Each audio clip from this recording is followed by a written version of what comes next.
que ça permet d'exercer son métier d'opticien avec quand même un peu d'expertise. On ne se limite pas à vendre des lunettes, qui sont un petit peu banalisées maintenant. Au-delà de là, il y a vraiment une aide technique pour la personne, pour qui une simple paire de lunettes ne suffit plus.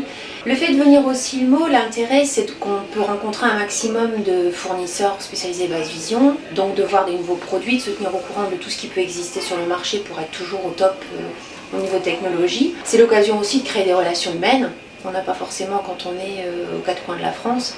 Moi dans le Nord, j'ai pas forcément beaucoup de passages et du coup ça permet vraiment d'avoir des relations étroites parce que c'est un petit monde.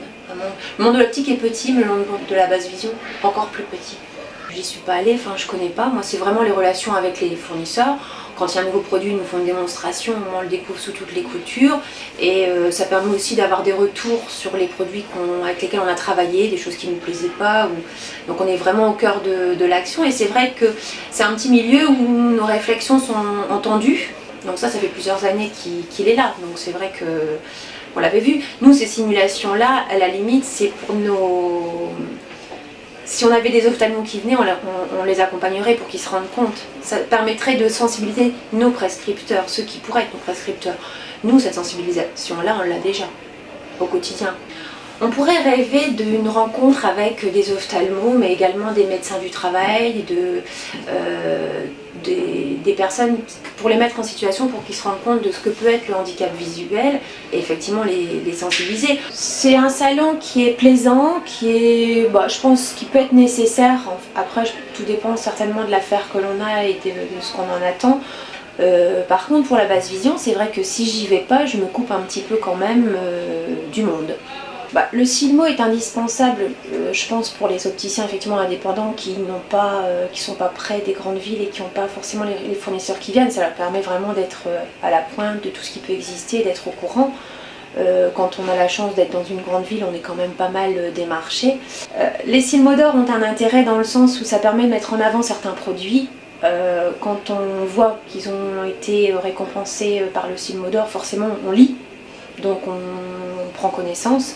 Le produit sans ce Silmo d'or pourrait passer inaperçu, ça pourrait être une grande avancée technologique et puis on est passé à côté. Donc c'est sûr que c'est un signal d'appel. Après, tout dépend dans quelle catégorie. Il y a des catégories qui sont forcément plus ou moins pertinentes et intéressantes. Les Silmo d'or sur la basse vision, la particularité c'est que ça regroupe la basse vision et les instruments d'optique. Donc c'est vrai que c'est pas un Silmo d'or uniquement dédié à ça.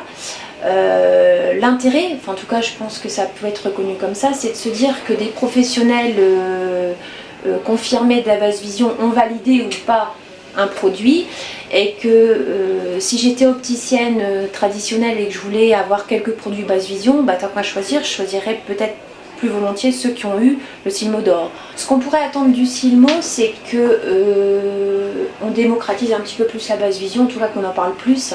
C'est vrai que pendant la période du Silmo, aux journaux ou aux émissions de télé sur les grandes chaînes, on entend parler qu'il y a le salon de l'optique. Quand on monte des choses, ce sont des montures.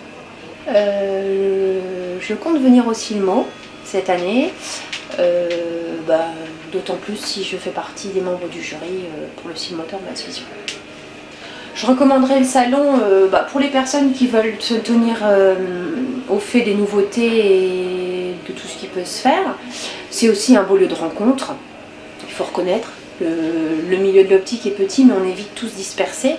Et c'est forcément un jour, 2 jours ou 3 jours où on ne cesse de croiser des têtes connues. Et rien que pour ça, c'est super sympa. Pour quelqu'un de la basse vision, moi personnellement, c'est un des moyens d'être au fait. Donc oui, je le recommanderais. Ça me paraît être un incontournable. C'est beau, ça brille et c'est varié.